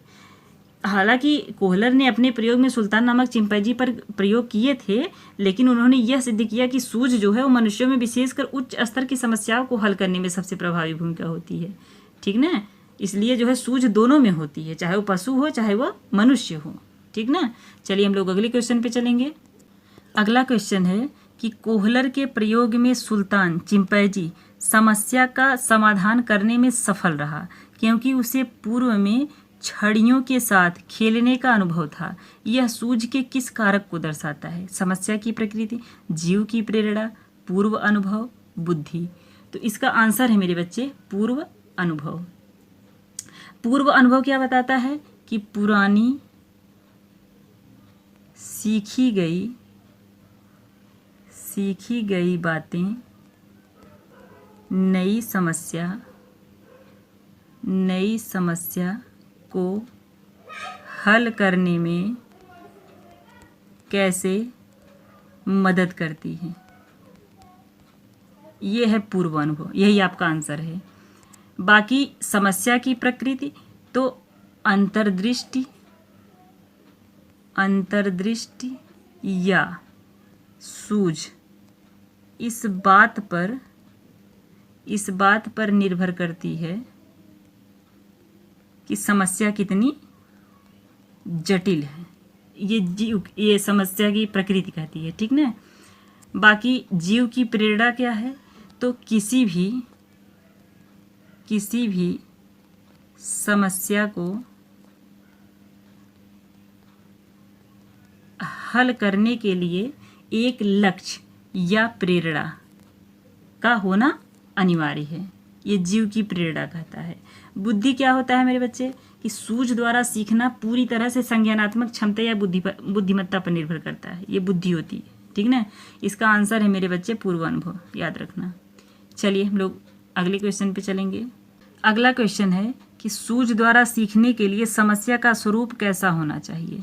सूझ समस्या अधूरी होनी चाहिए, समस्या बालक के सामने पूर्ण रूप में होनी चाहिए, समस्या बहुत सरल होनी चाहिए, समस्या का कोई समाधान नहीं होना चाहिए। तो इसका आंसर है मेरे बच्चे कि समस्या बालक के सामने पूर्ण रूप में होनी चाहिए, क्योंकि सूझ जो है संपूर्णता पर बल देता है। गेस्टाल्ट शब्द का अर्थ ही होता है कि समग्र या पूर्ण। ठीक ना, समग्र या पूर्ण होता है। बाकी सूझ समस्या अधूरी होनी चाहिए नहीं, अगर अधूरी रहेगी तो समस्या जो है खत्म नहीं होगी, समस्या समझ में नहीं आएगी। ठीक ना, समस्या बहुत सरल होनी चाहिए, अगर सरल होगी मेरे बच्चे तो सूझ कहाँ उत्पन्न होगी? तब तो वह कार्य आसानी से हो जाएगा, तब सूझ की क्या ज़रूरत है? समस्या का कोई समाधान नहीं होना चाहिए, समस्या का जब कोई समाधान नहीं रहेगा तो कार्य कैसा? भाई कुछ न कुछ तो उसका जो है समस्या का हल होना ही चाहिए, है कि नहीं? चलिए हम लोग अगले क्वेश्चन पे चलेंगे। अगला क्वेश्चन है कि यदि एक शिक्षार्थी लक्ष्य प्राप्त करने के लिए आंतरिक रूप से प्रेरित नहीं है तो उसकी सूझ की क्षमता पर क्या प्रभाव पड़ेगा? सूझ की प्रक्रिया तीव्र हो जाएगी, सूझ की प्रक्रिया मंद या समाप्त हो सकती है, प्रेरणा का सूझ पर कोई प्रभाव नहीं पड़ता, वह बिना सोचे समझे कार्य करेगा। तो इसका आंसर है मेरे बच्चे कि सूझ की प्रक्रिया मंद या समाप्त हो सकती है। बी इसका आंसर होगा, क्योंकि सूझ द्वारा सीखने के सिद्धांत के अनुसार सीखने के लिए लक्ष्य और प्रेरणा का होना अनिवार्य होता है। यदि शिक्षार्थी अंदर से प्रेरित नहीं है तो वह समस्या पर ध्यान केंद्रित नहीं कर पाएगा। ठीक ना, और बाकी सूझ की प्रक्रिया तीव्र हो जाएगी, यह गलत है मेरे बच्चे, क्योंकि आंतरिक प्रेरणा वह शक्ति होती है जो इंसान को किसी कार्य में गहराई से जुड़ने के लिए क्या करती है? प्रेरित करती है। ठीक ना, बाकी प्रेरणा का सूझ पर कोई प्रभाव नहीं पड़ता नहीं। सीखने की प्रक्रिया में प्रेरणा एक ईंधन की तरह कार्य करता है मेरे बच्चे। ठीक ना, और ये कह रहा है कि नहीं पड़ता है, तो ऐसा नहीं है। सीखने की प्रक्रिया में प्रेरणा क्या है? एक ईंधन की तरह कार्य करता है। ठीक ना, चलिए हम लोग अगले क्वेश्चन पे चलेंगे। अगला क्वेश्चन है कि समस्या की प्रकृति सूझ को कैसे प्रभावित करती है? जटिल समस्याओं में सूझ देर से आती है, सरल समस्याओं में सूझ की आवश्यकता नहीं होती, समस्या जितनी स्पष्ट होगी सूझ उतनी ही जल्दी विकसित होगी, उपरोक्त सभी। तो इसका आंसर है मेरे बच्चे उपरोक्त सभी। जटिल समस्याओं में सूझ देर से आती है, हाँ, क्योंकि जब समस्याएं कठिन होगी तो सूझ देर से आएगी ही, हैं, क्योंकि भाई उसमें मेहनत लगेगी ना। और बाकी क्या है कि सरल समस्याओं में सूझ की आवश्यकता नहीं होती। हाँ, ये भी बिल्कुल सही है कि जब समस्या ही सरल है तो वो अपने आप हल हो जाएगी, उसमें सूझ की क्या आवश्यकता है। ठीक ना, बाकी समस्या जितनी स्पष्ट होगी सूझ उतनी ही जल्दी विकसित होगी। तो इसका आप जो है आंसर जो है सभी है, उपरोक्त सभी। चलिए हम लोग अगले क्वेश्चन पे चलेंगे। अगला क्वेश्चन है कि पाठ्यक्रम को समग्र रूप से प्रस्तुत करना किस पर बल देता है? विषयों को अलग अलग पढ़ाने पर, ज्ञान को खंडों में बांटने पर, विषय वस्तु की एकीकृत और पूर्ण समझ पर, केवल किताबी ज्ञान पर। तो इसका आंसर है मेरे बच्चे कि विषय वस्तु की एकीकृत और पूर्ण समझ पर। तो समग्र रूप का अर्थ ही, समग्र रूप का अर्थ ही यही है कि ज्ञान को एक इकाई के रूप में देखा जाए, ज्ञान को एक इकाई के रूप में देखा जाए। यह दृष्टिकोण छात्रों को यह समझने में मदद करता है कि अलग अलग विषय और विचार एक दूसरे से कैसे जुड़े हुए होते हैं। ठीक ना, विषय वस्तु की एकीकृत और पूर्ण समझ पर क्या होता है, यही होता है। चलिए हम लोग अगले क्वेश्चन पे चलेंगे। अगला क्वेश्चन है कि करके सीखने का मुख्य उद्देश्य क्या है? छात्रों को व्यस्त रखना, रटने की क्षमता बढ़ाना, सक्रिय भागीदारी के माध्यम से व्यवहारिक अनुभव प्राप्त करना, केवल परीक्षा में अच्छे अंक लाना। तो इसका आंसर है मेरे बच्चे कि सक्रिय भागीदारी के माध्यम से व्यवहारिक अनुभव प्राप्त करना। पहले तो ये जानिए कि करके सीखने का विचार जो है किसने दिया है? तो ये जॉन डीवी ने दिया है, जॉन डीवी ने दिया है। जब छात्र स्वयं अपने हाथों से कार्य करते हैं तो वे केवल सुनते या देखते नहीं हैं, बल्कि उस प्रक्रिया का हिस्सा बनते हैं।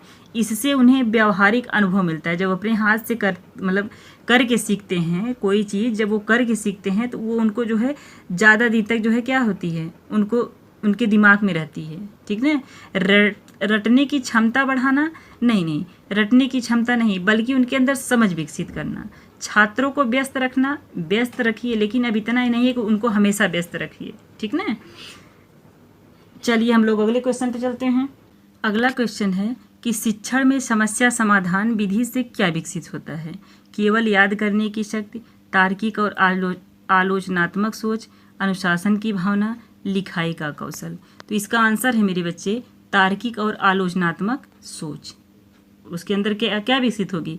तार्किक और आलोचनात्मक सोच विकसित होगी। चलिए हम लोग अगले क्वेश्चन पे चलेंगे। अगला क्वेश्चन है कि आधुनिक शिक्षा प्रणाली में रटने के बजाय किस पर जोर दिया जाता है? पाठ्यक्रम पूरा करने पर, रटने की गति बढ़ाने पर, अर्थपूर्ण समझ और अवधारणा की स्पष्टता पर, शिक्षकों के भाषण पर। तो इसका आंसर है मेरे बच्चे कि अर्थपूर्ण समझ और अवधारणाओं की स्पष्टता पर। इसमें जैसे जहाँ आप किसी नई जानकारी को अपने पहले से मौजूद ज्ञान, अनुभवों और विचारों के साथ जोड़ते हैं। ठीक ना, पाठ्यक्रम पूरा करने पर नहीं मेरे बच्चे, पाठ्यक्रम को पूरा कर देने से उसके अंदर जो है ज्ञान थोड़ी ना जाएगा, नहीं। रटने की गति बढ़ाने पर, रटने की गति को तो हटा ही दीजिए, बल्कि उसके अंदर समझ विकसित कर दिए, क्योंकि जो रट्टा मारा रहता है वो कुछ ही दिन तक दिमाग में रहता है, बाकी भूल जाता है। शिक्षकों के भाषण पर, इसमें तो शिक्षक जो है सक्रिय रहता है मेरे बच्चे, शिक्षक सक्रिय रहेगा, लेकिन बच्चा जो है वो क्या रहता है, निष्क्रिय रहता है। ठीक, चलिए हम लोग अगले क्वेश्चन पे चलेंगे। अगला क्वेश्चन है कि चित्र के अनुसार एक शिक्षक की सबसे उपयुक्त भूमिका क्या होनी चाहिए? एक सख्त प्रशासक के रूप में, एक मार्गदर्शक के रूप में, केवल सूचना देने वाले के रूप में, छात्रों को नियंत्रित करने वाले के रूप में। तो इसका आंसर है मेरे बच्चे कि एक मार्गदर्शक के रूप में। यह सबसे उपयुक्त भूमिका है, सबसे उपयुक्त भूमिका है। एक सुविधादाता या मार्गदर्शक के रूप में शिक्षक जो है छात्रों को खुद सीखने के लिए प्रेरित करता है, उनके रास्तों की बाधाओं को दूर करता है। बच्चे के जो रास्ते की बाधा है उसको क्या करता है शिक्षक, दूर करता है, और एक ऐसा वातावरण बनाता है जहाँ छात्र जो है वह सक्रिय रूप से क्या करते हैं, ज्ञान का निर्माण करते हैं, ज्ञान का निर्माण करते हैं। ठीक ना। चलिए हम लोग अगले क्वेश्चन पे चलेंगे। अगला क्वेश्चन है कि सीखने की प्रक्रिया में प्रेरणा का क्या महत्व है। यह छात्रों को थका देती है, यह सीखने की रुचि और गति को बढ़ाती है, इसका शिक्षा में कोई विशेष स्थान नहीं है, यह केवल परीक्षा के समग्र आवश्यक है, यह केवल परीक्षा के समय आवश्यक है। ये समय है मेरे बच्चे, ठीक ना। तो इसका आंसर है कि यह सीखने की रुचि और गति को बढ़ाती है। प्रेरणा जो होती है वह सीखने के लिए इंजन का काम करती है। किसका काम करती है मेरे बच्चे, इंजन का काम करती है। जब छात्र जो है प्रेरित होते हैं तो वे विषय में रुचि लेते हैं। क्या करते हैं, छात्र जब प्रेरित होते हैं क्या करते हैं, विषय में रुचि लेते हैं, और उनकी सीखने की गति क्या होती है, तेज होती है। ठीक ना। चलिए हम लोग अगले क्वेश्चन पे चलेंगे। अगला क्वेश्चन है कि कोहलर का सूझ का सिद्धांत थार्नडाइक के प्रयास एवं त्रुटि के सिद्धांत से किस प्रकार भिन्न है। यह यांत्रिक अभ्यास पर बल देता है, यह संपूर्ण परिस्थिति के प्रत्यक्षीकरण पर बल देता है, यह पुरस्कार और दंड पर आधारित है, इसमें अधिगम धीरे धीरे होता है। तो इसका आंसर है मेरे बच्चे कि यह संपूर्ण परिस्थिति के प्रत्यक्षीकरण पर बल देता है। कोहलर के सूझ के सिद्धांत के अनुसार अधिगम जो है वह अचानक होता है। जब व्यक्ति पूरी स्थिति को एक साथ देखता है और समझता है, और क्या करता है, समझता है। इसे गेस्टाल्ट दृष्टिकोण भी कहा जाता है, जिसका अर्थ होता है पूर्ण या समग्र होता है मेरे बच्चे। ठीक ना। और ये क्या है कि यह यांत्रिक अभ्यास पर बल देता है, तो यह थार्नडाइक के प्रयास एवं त्रुटि से संबंधित है। यह थार्नडाइक के प्रयास एवं त्रुटि से संबंधित है, ये यांत्रिक वाला। यह पुरस्कार और दंड पर आधारित है, तो ये क्रिया प्रसूत पे है, जिसको स्किनर साहब ने दिया है, पुरस्कार और दंड। इसमें अधिगम धीरे धीरे होता है, तो यह थार्नडाइक का कथन है, थार्नडाइक का कथन है। ठीक ना। आंसर तो आपको पता ही चल गया है कि यह संपूर्ण परिस्थिति के प्रत्यक्षीकरण पर बल देता है। ठीक ना। चलिए हम लोग अगले क्वेश्चन पे चलेंगे। अगला क्वेश्चन है कि थार्नडाइक के अनुसार अधिगम क्रमिक होता है, जबकि कोहलर के अनुसार अधिगम कैसा होता है, अनुबंधित, मंद गति से, अचानक, अस्थायी। तो इसका आंसर है मेरे बच्चे अचानक।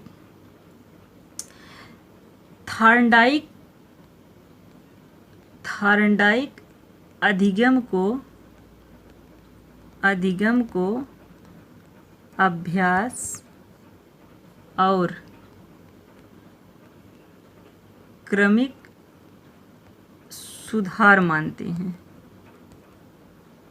वहीं कोहलर इसे दिमाग में अचानक आने वाली सूझ या अंतर्दृष्टि मानते हैं। ठीक ना। बाकी अनुबंधित इसे पावलोव और स्किनर दोनों लोगों ने दिया है। मैंने कई बार बता दिया, अनुबंधित दोनों के सिद्धांतों में अनुबंधित मिलेगा।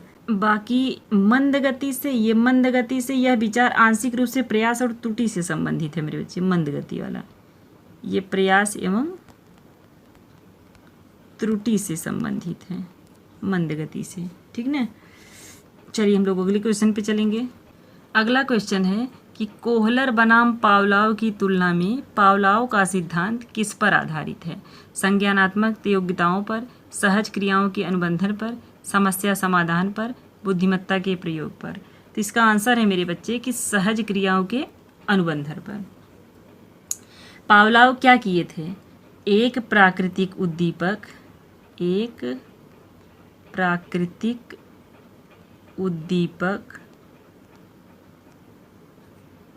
के प्रति होने वाली स्वाभाविक प्रतिक्रिया, सहज क्रिया, प्रतिक्रिया का सहज क्रिया। एक तटस्थ उद्दीपक के साथ जोड़ी जाती है। ये प्राकृतिक उद्दीपक क्या है मेरे बच्चे? तो प्राकृतिक उद्दीपक क्या था? भोजन था। और स्वाभाविक प्रतिक्रिया क्या थी, यानी सहज क्रिया क्या थी? लार टपकाना, ठीक ना। और तटस्थ उद्दीपक क्या था? घंटी, क्योंकि पावलोव साहब जो है घंटी पर जो है लार टपकवाए थे ना कुत्ते से, तो वही चीज़ है। चलिए हम लोग अगले क्वेश्चन पे चलेंगे। अगला क्वेश्चन है कि सूझ के लिए पूर्व अनुभव की आवश्यकता होती है, जबकि अनुबंधन में नए उद्दीपक के प्रति अनुक्रिया सीखी जाती है। यह तुलना किनके बीच है? कोहलर बनाम पावलोव, थॉर्नडाइक बनाम स्किनर, कोहलर बनाम थॉर्नडाइक, उपर्युक्त में से कोई नहीं। तो इसका आंसर है मेरे बच्चे कोहलर बनाम पावलोव। पावलोव का सिद्धांत आदतों के निर्माण और सहज क्रियाओं को किसी बाहरी संकेत के साथ जोड़ने पर केंद्रित है। पावलोव का सिद्धांत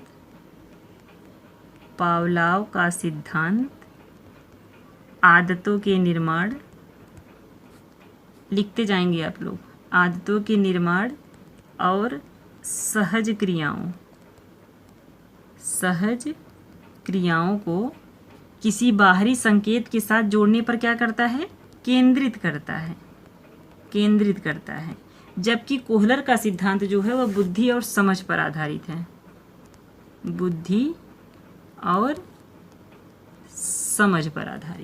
ठीक ना।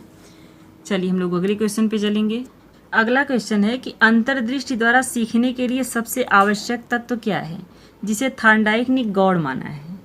उत्तेजना, अनुक्रिया, बुद्धि एवं प्रत्यक्षीकरण, बार बार अभ्यास। तो इसका आंसर है मेरे बच्चे बुद्धि एवं प्रत्यक्षीकरण। यह बुद्धि एवं प्रत्यक्षीकरण क्या है कि यह कोहलर की अंतर्दृष्टि सिद्धांत का क्या है? आधार है। अंतर्दृष्टि का अर्थ ही होता है मेरे बच्चे कि समस्या की पूरी स्थिति को अचानक समझना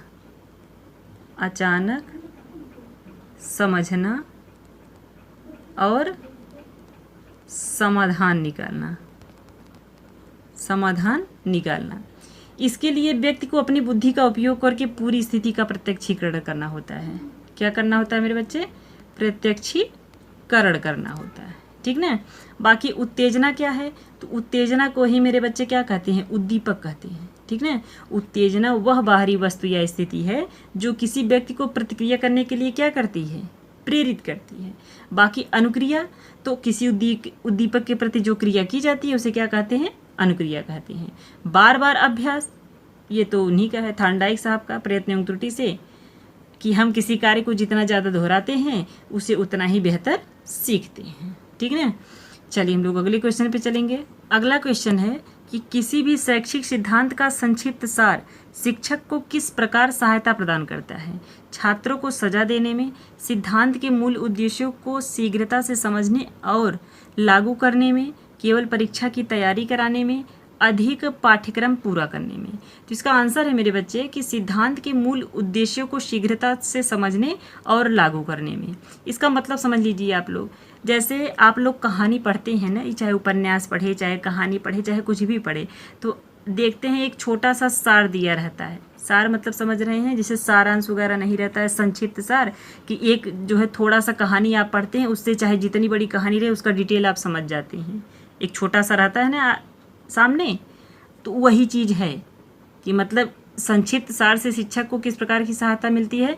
शिक्षक जब उसको पढ़ लेता है या बच्चे जब उसको पढ़ लेते हैं, तो चाहे जितनी बड़ी कहानी रहे, एक छोटा सा दिया रहता है ना, उसको पढ़ लेने से ये पूरी कहानी का सार जो है इसी में पता चल जाता है कि इसमें क्या क्या हुआ है, कैसे कैसे हुआ है, ठीक ना। वही चीज़ है। चलिए हम लोग अगले क्वेश्चन पे चलते हैं। अगला क्वेश्चन है कि आधुनिक शिक्षा में किसी मनोवैज्ञानिक सिद्धांत की प्रासंगिकता का मुख्य आधार क्या है? वह सिद्धांत कितना पुराना है? क्या वह सिद्धांत बाल केंद्रित शिक्षा को बढ़ावा देता है? सिद्धांत लिखने वाले विद्वान की लोकप्रियता, सिद्धांत का कठिन होना। तो इसका आंसर है मेरे बच्चे बी। क्या वह सिद्धांत बाल केंद्रित शिक्षा को बढ़ावा देता है? तो सबसे पहले आप समझिए कि ये प्रासंगिकता क्या है। प्रासंगिकता होता है कि किसी बात, विचार या जानकारी का, किसी बात, विचार या जानकारी का वर्तमान विषय स्थिति या मुद्दे से जुड़ा हुआ या उपयुक्त होना। प्रासंगिकता एक उदाहरण से समझिए, जैसे कि आपको एक मोबाइल चाहिए, मोबाइल लेने गए आप दुकानदार के पास, तो आपको मोबाइल जिस फंक्शन, मतलब मोबाइल चाहिए उसमें जो जो फंक्शन आपको चाहिए, ठीक ना, उसी फंक्शन वाला जो है वह दुकानदार आपको मोबाइल दिखाए। कहने का मतलब ये है मेरे बच्चे कि जो जो आपको चाहिए, जिस टाइप का मोबाइल, वह उसी टाइप का मोबाइल आपको दिखाए जिसमें जितना फंक्शन आप चाहते हैं उस मोबाइल में उतना फंक्शन रहे, ठीक ना, यही चीज़ है। चलिए हम लोग अगले क्वेश्चन पे चलेंगे। अगला क्वेश्चन है कि आधुनिक शिक्षा में शिक्षण अधिगम प्रक्रिया का केंद्र बिंदु किसे माना गया है? पाठ्यक्रम, शिक्षक, शिक्षार्थी बालक, विद्यालय। तो इसका आंसर है मेरे बच्चे शिक्षार्थी या बालक, मतलब शिक्षार्थी और बालक एक ही है। तो आधुनिक शिक्षा प्रणाली जो है क्या है, वह बाल केंद्रित है। आधुनिक शिक्षा प्रणाली क्या है? बाल केंद्रित है। इसका मुख्य उद्देश्य क्या होता है? तो बालक का सर्वांगीण विकास करना होता है, सर्वांगीण विकास करना होता है। आधुनिक शिक्षा का मानना है कि स्कूल पाठ्यक्रम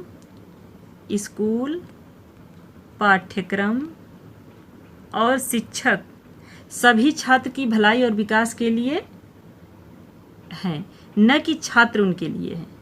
मतलब समझे आप कि स्कूल हुआ, चाहे पाठ्यक्रम हुआ, चाहे शिक्षक हुआ, सब क्या है? छात्र की भलाई के लिए हैं, कि ये नहीं कि छात्र उन सब लोगों के लिए है। नहीं, सारा चीज़ जो है, चाहे स्कूल हुआ, चाहे पाठ्यक्रम हुआ, चाहे शिक्षक हुआ, ये सब किसके लिए हैं? छात्र के लिए हैं, न कि छात्र इन लोगों के लिए हैं, ठीक ना। तो इसका आंसर शिक्षार्थी या बालक है। चलिए हम लोग अगले क्वेश्चन पे चलेंगे।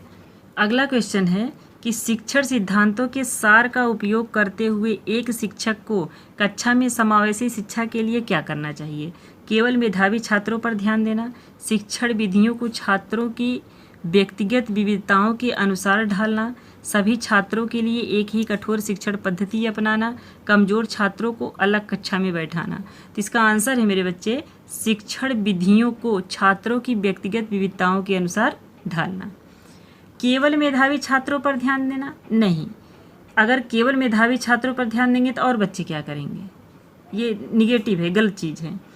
बाकी सभी छात्रों के लिए एक ही कठोर शिक्षण पद्धति अपनाना, कठोर शिक्षण पद्धति अपनाएंगे तो बच्चे पढ़ेंगे ही नहीं, पहली बात। कमज़ोर छात्रों को अलग कक्षा में बैठाना नहीं मेरे बच्चे, तब तो उन छात्रों के अंदर जो है हीन भावना पैदा हो जाएगी, ठीक ना, ऐसा नहीं करना है। बाकी शिक्षण विधियों को छात्रों की व्यक्तिगत विविधताओं के अनुसार ढालना, यही सही आंसर है इसका। चलिए हम लोग अगले क्वेश्चन पे चलेंगे।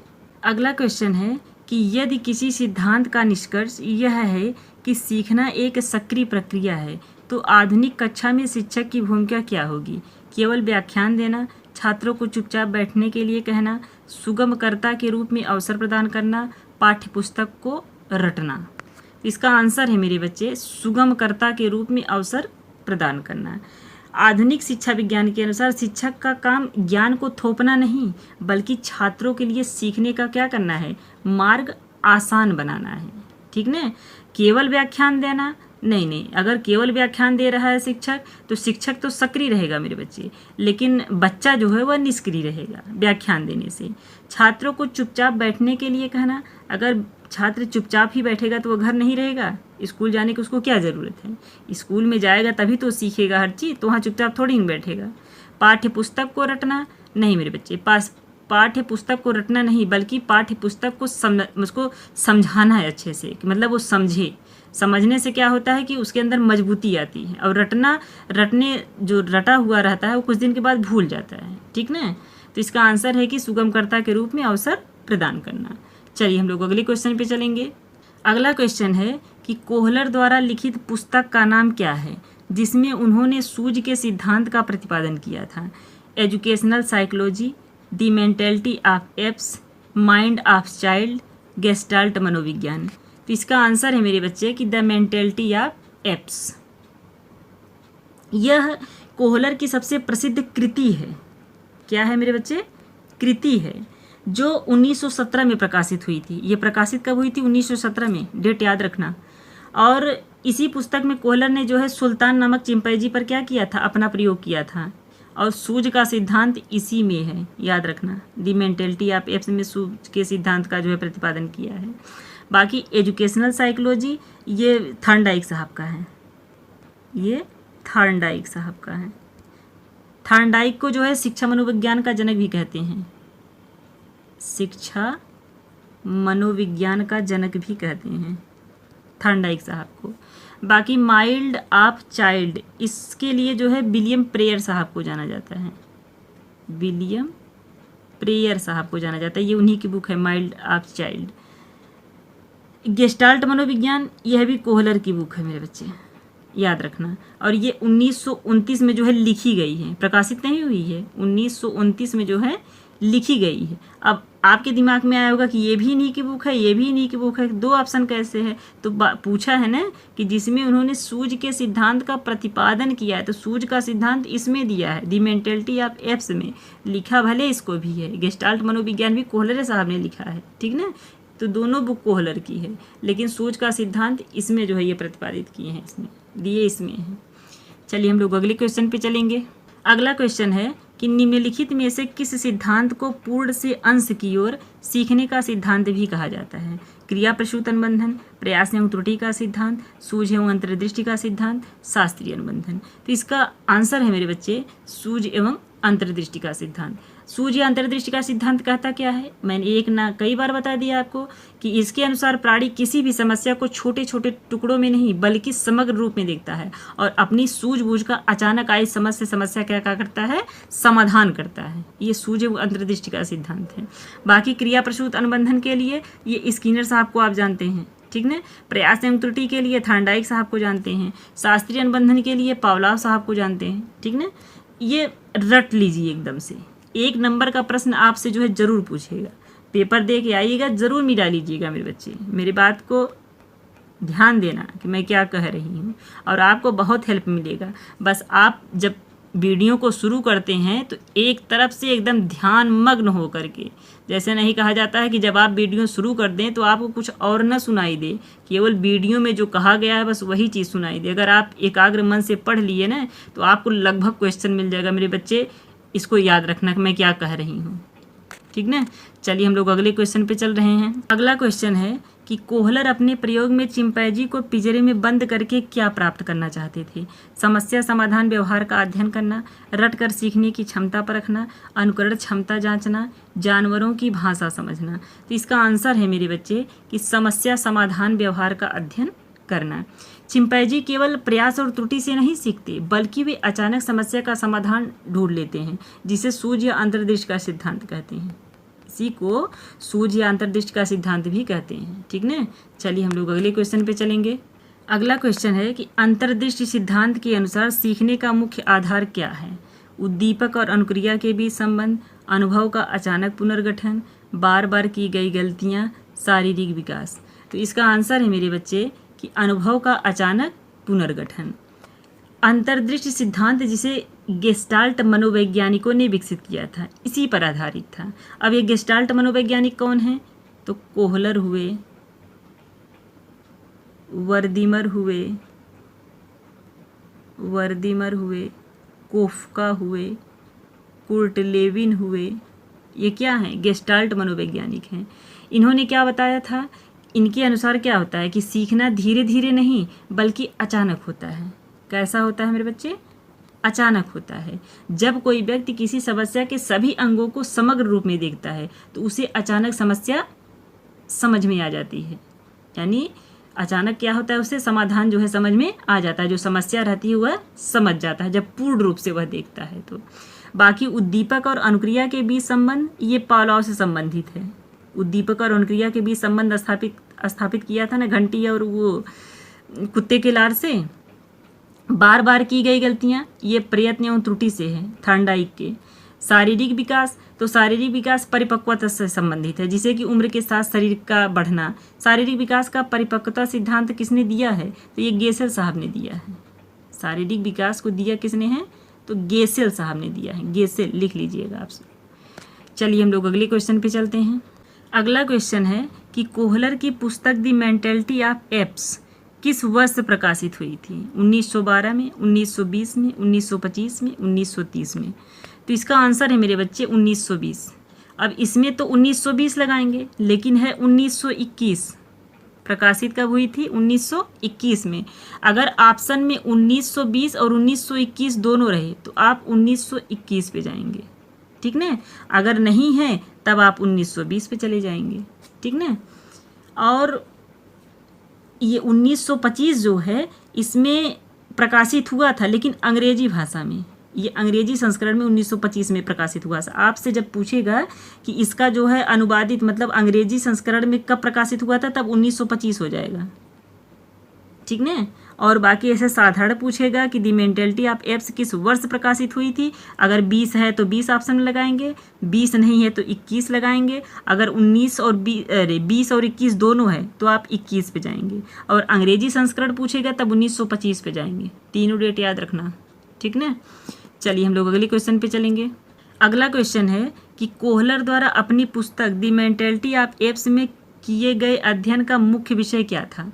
कुत्ते के लार पर अध्ययन, बनमानुस सुल्तान नामक चिंपांजी की सूझबूझ पर अध्ययन, बिल्लियों की सीखने की प्रक्रिया, कबूतरों की क्रियाओं पर अध्ययन। तो इसका आंसर है मेरे बच्चे वनमानुस यानी सुल्तान नामक चिंपैंजी की सूझबूझ पर अध्ययन कोहलर साहब ने किए थे।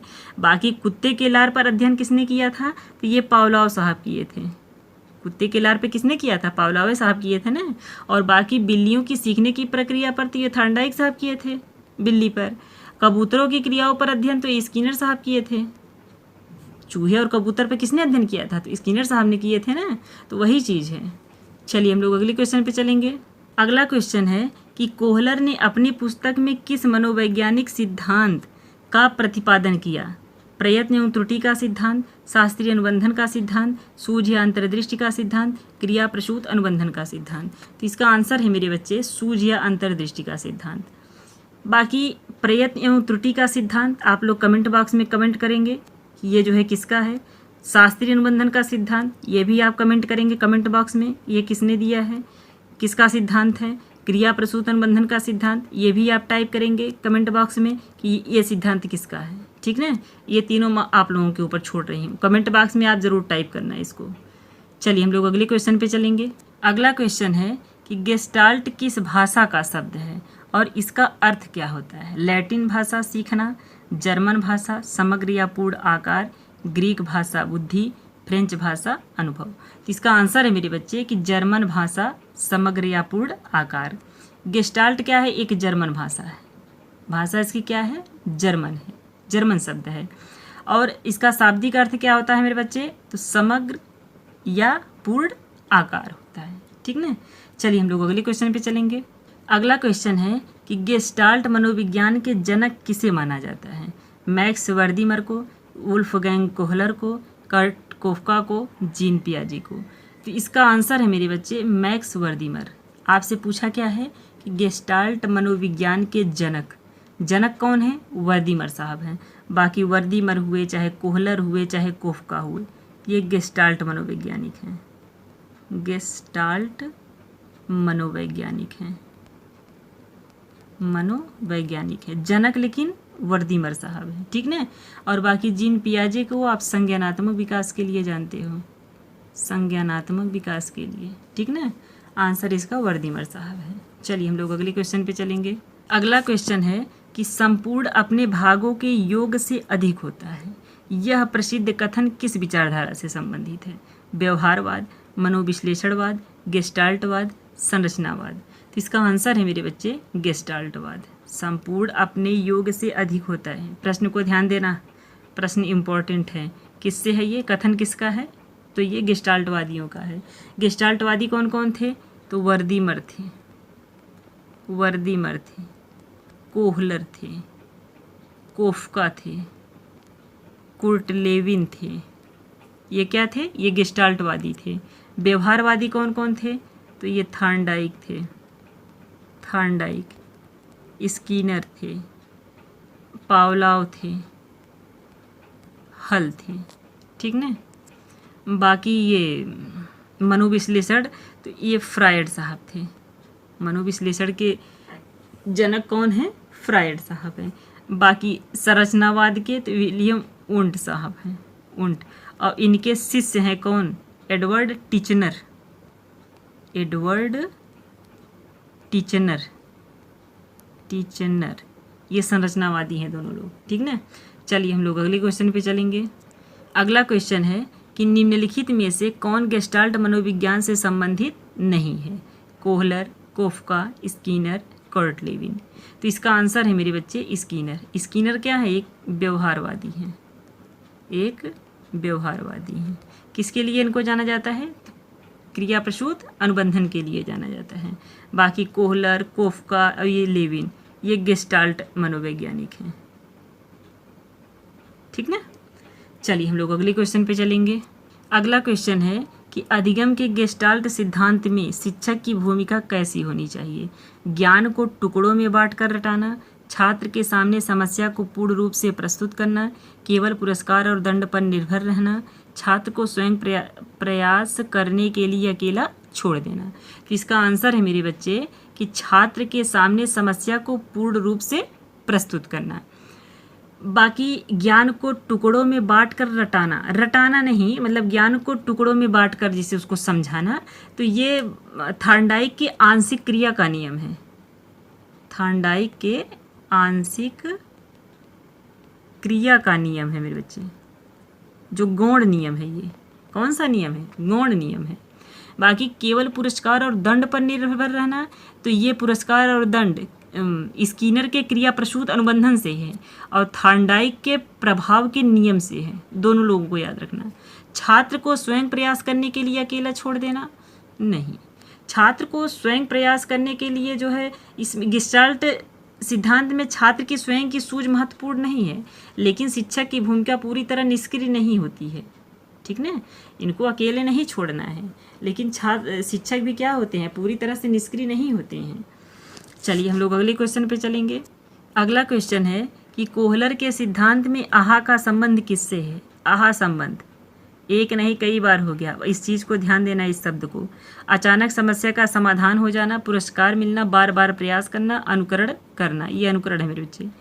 तो आहा का संबंध किससे है? अचानक समस्या का समाधान हो जाना, सूझ से, अंतर्दृष्टि सिद्धांत से है। पुरस्कार मिलना, ये स्कीनर के क्रिया प्रसूत से है, पुरस्कार मिलना। बाकी बार बार प्रयास करना, तो ये प्रयत्न एवं त्रुटि के सिद्धांत से है, थॉर्नडाइक के, थॉर्नडाइक के। ठीक ना।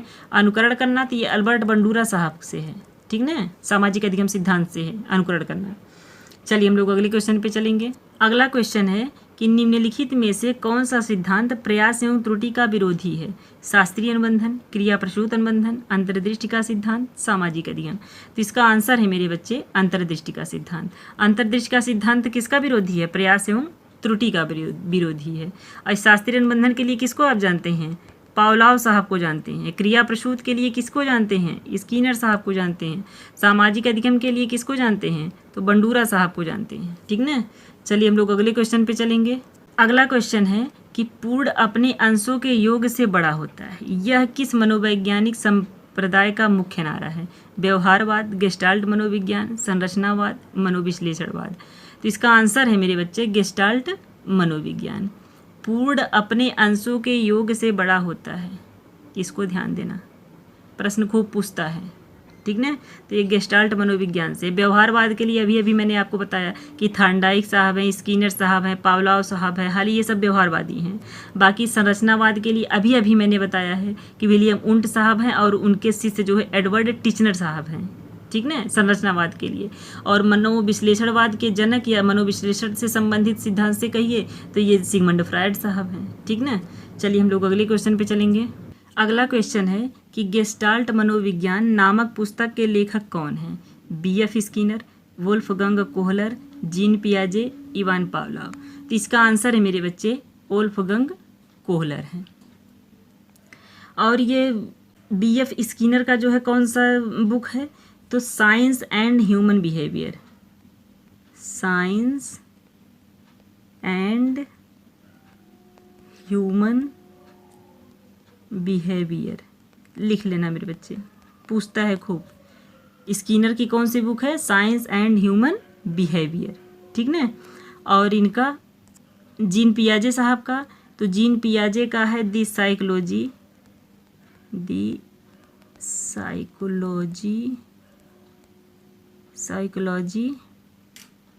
ऑफ चाइल्ड, इसको भी लिख लेना, ये पियाजे साहब का दी साइकोलॉजी ऑफ चाइल्ड। बाकी ये पावलोव साहब का जो है lectures on condition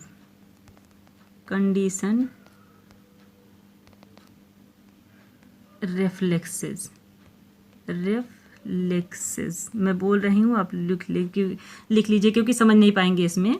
lectures on conditions रेफ्लेक्सेस, ये इनकी बुक है पावलोव साहब की, ठीक ना। चलिए हम लोग अगले क्वेश्चन पे चलेंगे। अगला क्वेश्चन है कि कोहलर द्वारा गेस्टाल्ट मनोविज्ञान पुस्तक किस वर्ष प्रकाशित की गई थी, 1915 में, 1920 में, 1929 में, 1935 में। आंसर देते रहेंगे मेरे बच्चे आप सब, तो इसका आंसर होगा 1929, ठीक ना। चलिए हम लोग अगले क्वेश्चन पे चलेंगे। अगला क्वेश्चन है कि सूझ का सिद्धांत प्राथमिक प्रतिपादन कोहलर ने अपनी किस पुस्तक में किया था, गेस्टाल्ट मनोविज्ञान, द मेंटलिटी ऑफ एप्स, व्यवहारवाद, शिक्षा मनोविज्ञान। तो इसका आंसर है मेरे बच्चे द मेंटलिटी ऑफ एप्स।